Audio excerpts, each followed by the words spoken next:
There is only one good, knowledge, and one evil, ignorance.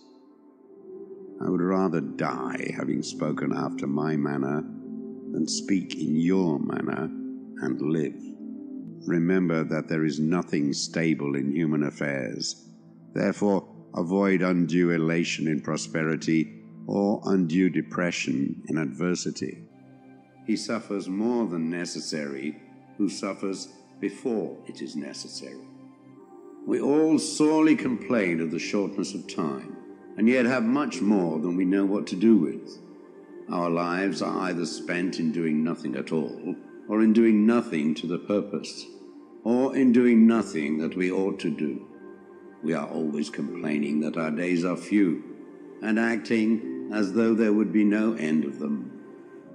Hello, welcome my sinners to a very special video. I've wanted to make this video for a very long time now. I've been putting it off because I wasn't sure exactly how to make it or if anyone would be interested in it, but I don't care too much about the outcomes on this one. I just want to make this video for me, and if this can help anyone, even if it's one person in my community or any viewer, then that means so much to me.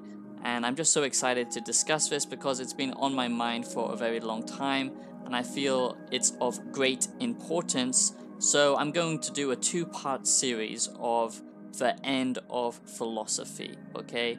And pretty much discuss the origin of philosophy and why philosophy has seemed to kind of die down in recent times in this modern era, where philosophy doesn't seem as important as it used to. Someone just tried to buzz in my apartment and I got very frustrated, very angry, because I hate when people interrupt my recordings. But that's not very philosophical of me, it's not very stoic of me, those negative emotions. So I'm just going to try and calm down.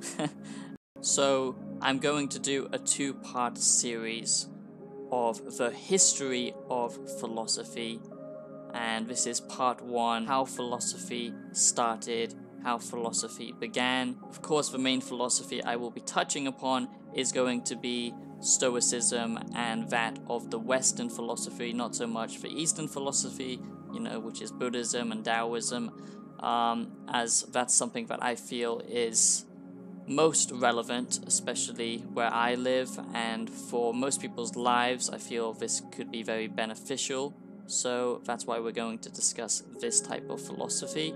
And I should also mention before we begin that in the two-part series, the second part will be discussing how philosophy is ended and modern philosophy in our current times. I hope you can relax, take a few deep breaths, and listen to the relaxing meditative music that I've got here for you. This video is going to be longer than my other normal ones, and it's the same for the second part if people seem to like this, which I hope they do.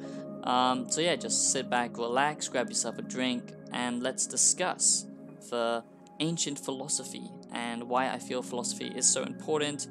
I've got all my notes here. I did a lot of extensive research myself, and I will just say this.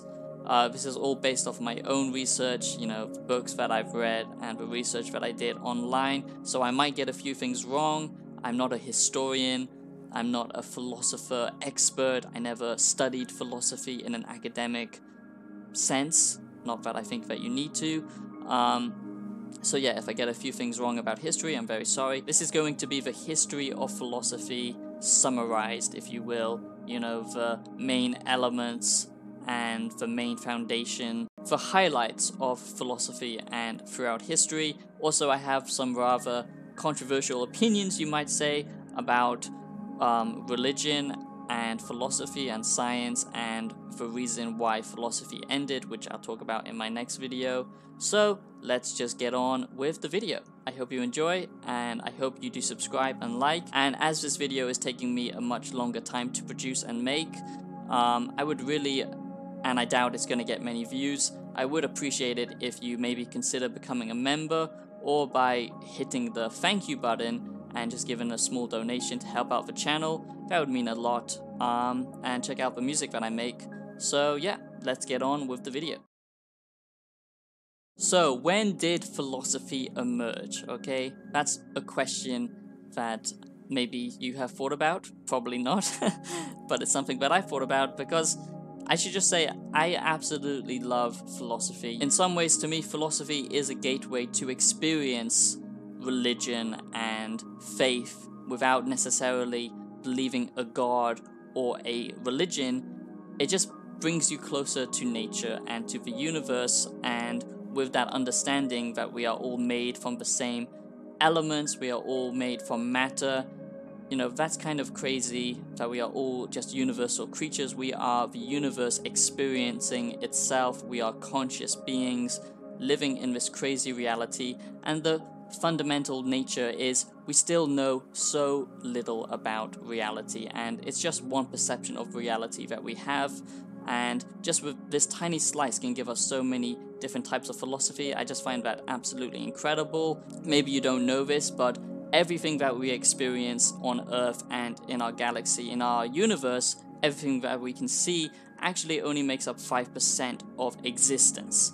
Everything else is dark matter or dark energy, and we can't even comprehend what kind of worlds or what kind of maybe even creatures could exist. The truth is we know very little about the mysterious nature of the universe and reality and consciousness, but knowing that we are all made from the same thing, to me that's just pretty incredible. And that's why in the modern day era we are so separated from nature and philosophy. I feel that's what's causing a lot of people mental issues, stress.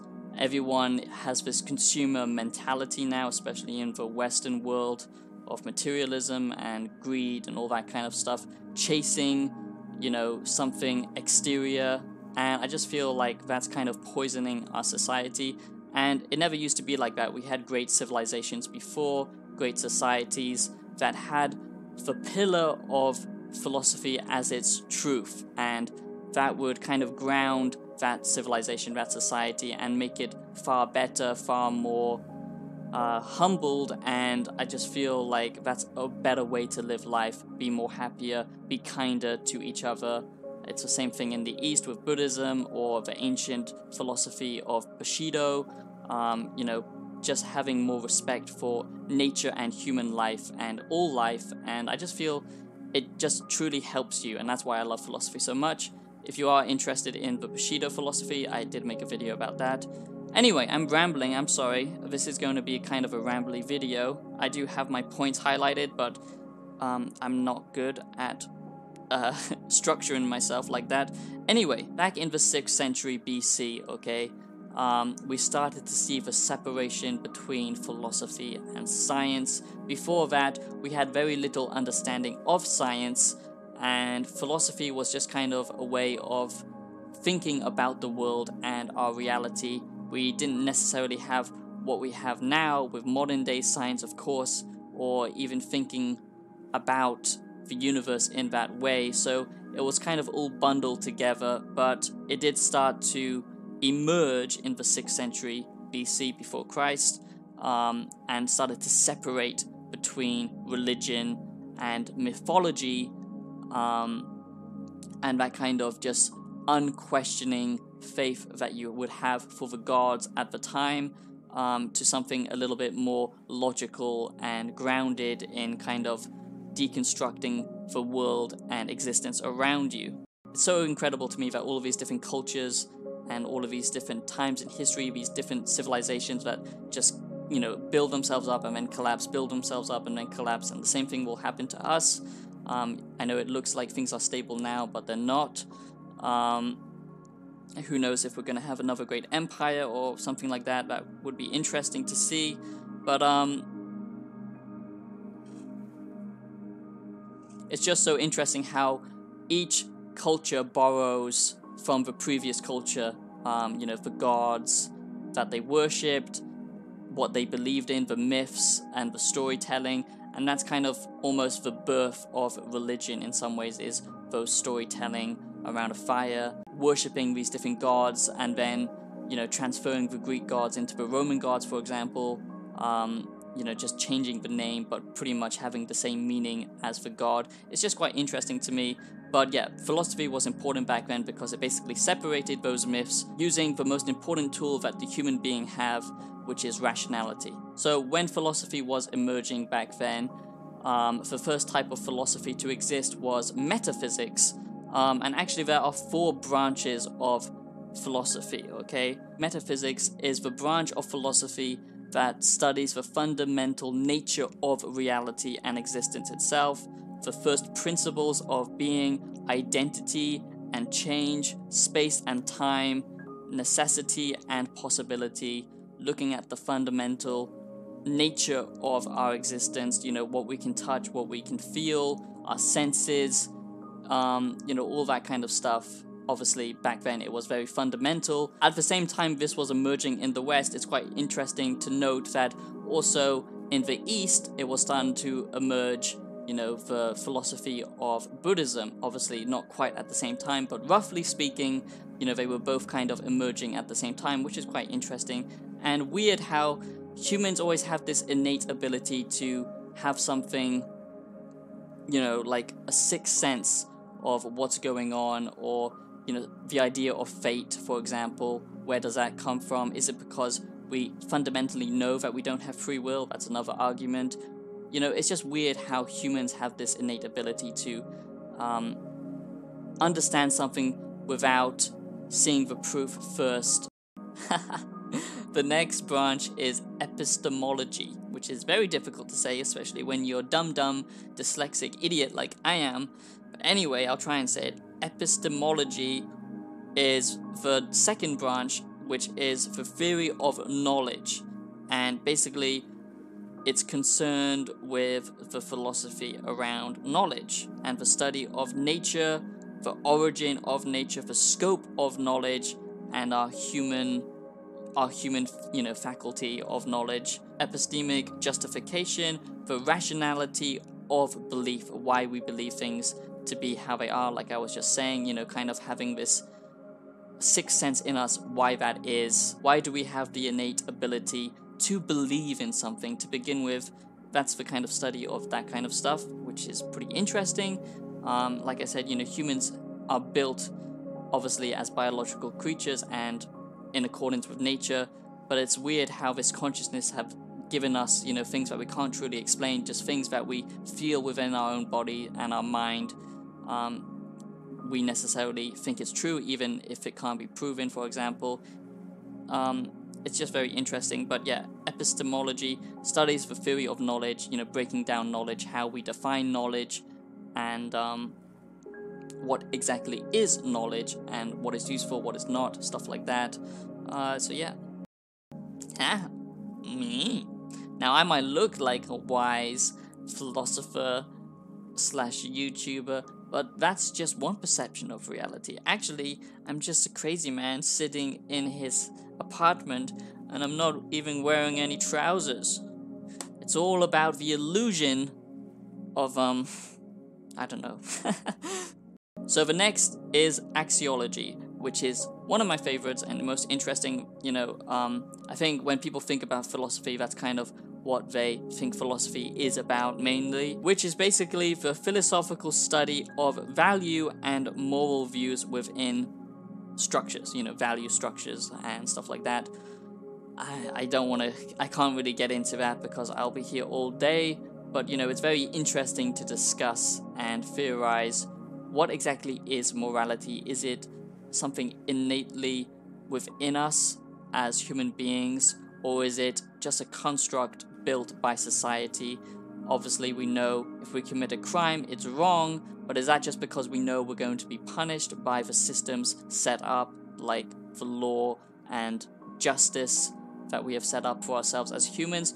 Or do we know that there's something fundamentally wrong about, whipping someone over the head, or committing crime like stealing or even murder, because animals do that all the time, but they aren't conflicted with this moral dilemma. So it's very interesting, and what we give value because nihilists would say that there is no value in anything. I completely disagree with that mentality and philosophy, because it's up to the human being, it's up to the individual, it's up to your view of value. It's up to you as a conscious creature of the universe to give meaning to something.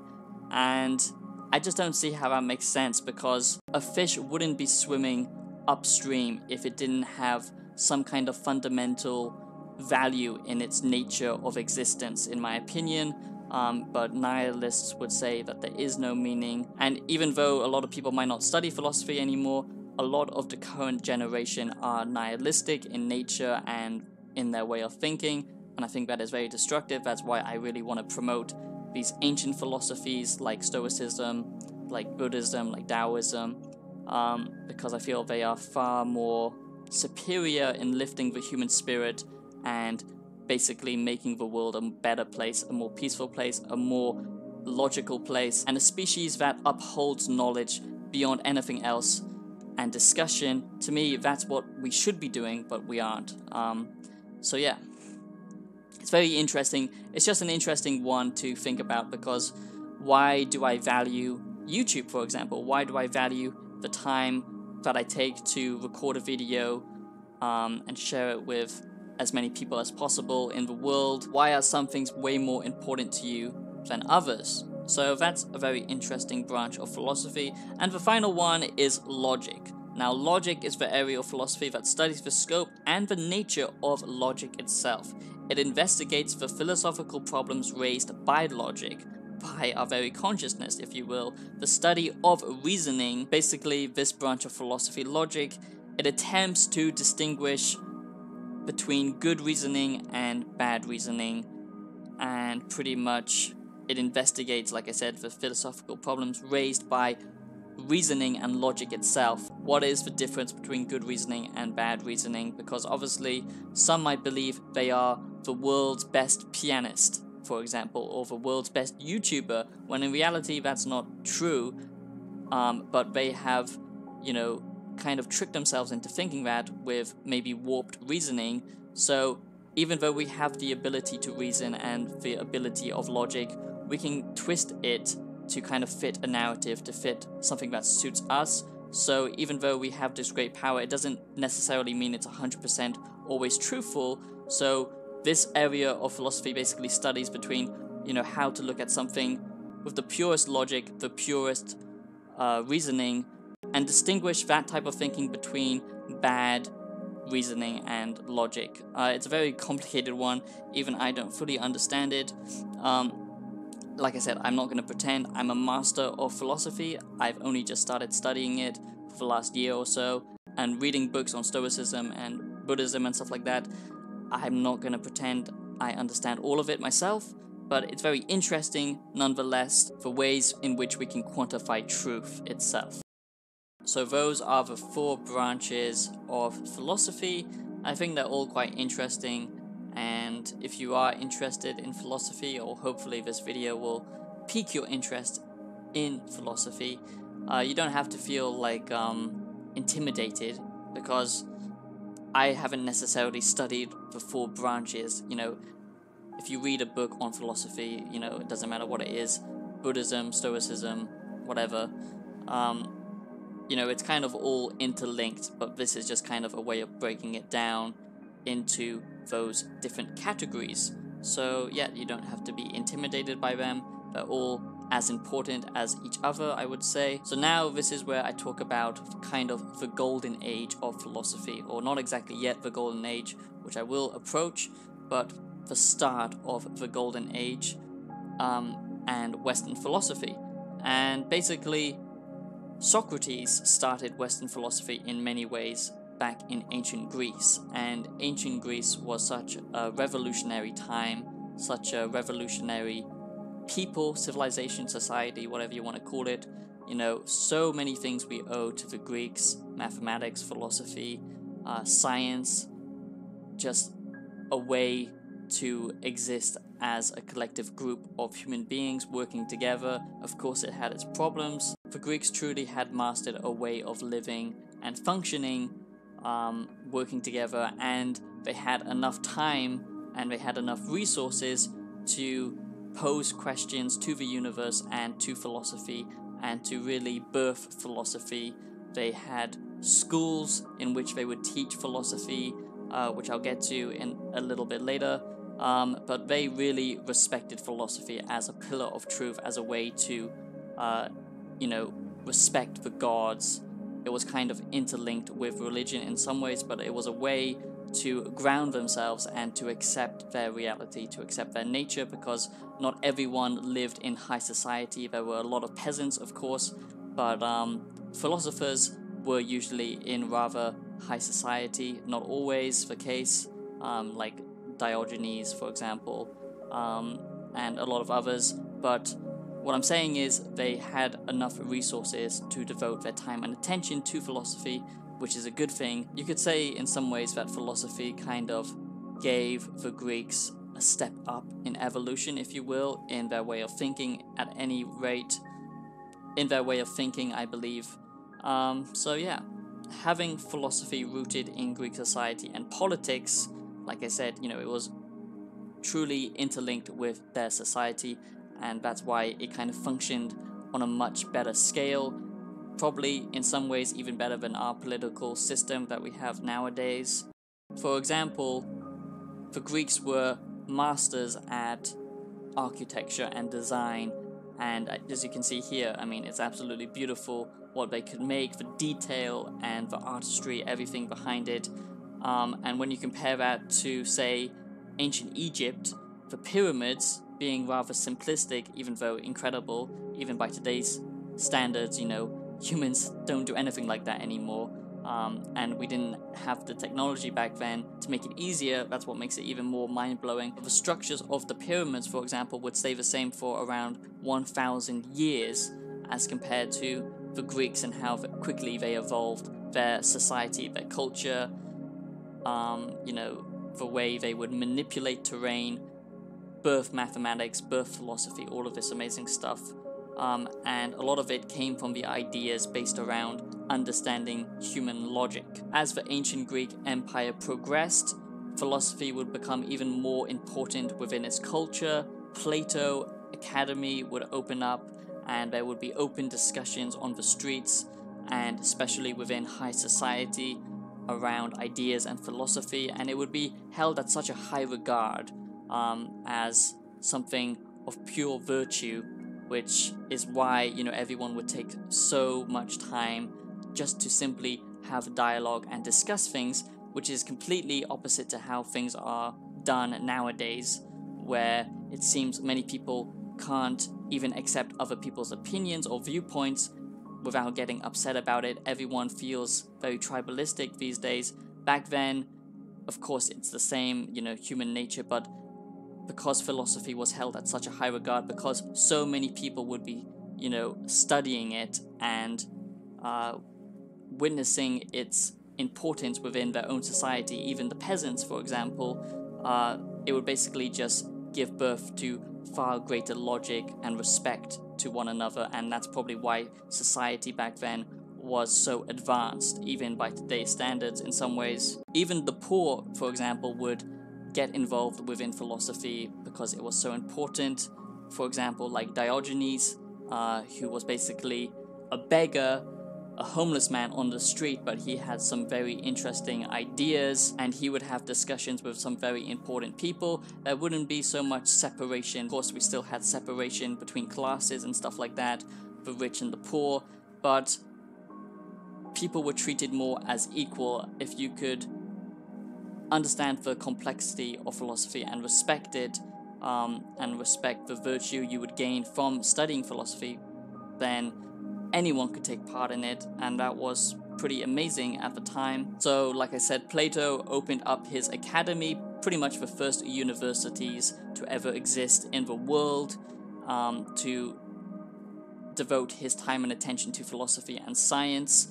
So Aristotle would go on to create his own kind of rival university / school, but much later on, called the Lyceum, which was also, just devoted to the pursuit of knowledge and philosophy and science. So they kind of birthed universities in some regard, you could say. the academic pursuit of knowledge, this devotion to philosophy, which was so important back then.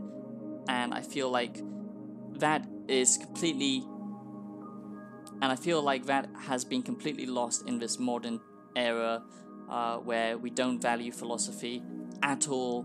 And I think that's a big detriment to society, to our way of thinking, and it's just very sad if you ask me, and I will discuss that in the second part of the video. And now we get on to the golden age of philosophy, where Greek society was at its peak, okay? So post-Socrates philosophers established 4 schools of philosophy: Cynicism, Skepticism, Epicureanism, and Stoicism. If I pronounced all of them correctly, I hope. The post-Socratic philosophers focused their attention on the individual rather than group thinking.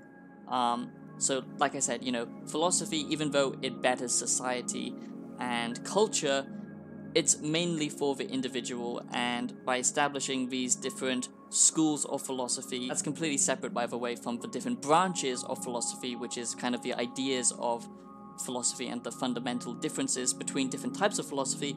This is a type of philosophy, a way of thinking. Obviously, Stoicism is very different from Cynicism, for example, but they are still, rooted within philosophy in the way of looking at the world through logic and rationality. But of course, we all have different perceptions of reality and the world around us. But these 4 schools basically established and really rooted philosophy into society, and this is what birthed the golden age of Greek and ancient Greek society, which lasted for around 164 years, which is quite a long time if you think about it. Pretty much peace and just discourse, logic, dialogue, and respect mostly. Of course, I'm not gonna pretend ancient Greek society was perfect. It was pretty brutal at times, of course, and full of disease and all kinds of stuff. Philosophy was held at such high regard at these ancient times, and it really bridged the gap between faith and logic and rationality and respect and virtue, all of these elements that we seem to have forgotten, that to me has brought down our current society much lower compared to the ancient Greeks, where having rational thought and different ideas was promoted instead of being discouraged like it is today. So I just think it's very interesting, and how their culture was so advanced, I think it owes a lot to philosophy and the faith. So the next video I will be talking about the end of philosophy, how it kind of collapsed, how the Greek Empire kind of collapsed, what took over philosophy and why it's not as important as it was back in the past. I really enjoyed this video. I'm sure a lot of you won't care, but I hope some of you do, and I hope some of you have learned something, because it just helps the world be a better place, in my opinion. And I'm very sorry if I did get a few things wrong. Like I said in the beginning, I'm not a historian, and this is through my own research, but I'm pretty sure most of it is factual, I hope. But yeah, I hope you enjoyed this video, and I'll be seeing you in the next one. Have a great day, stay blessed, peace out, and subscribe. Don't forget to do that.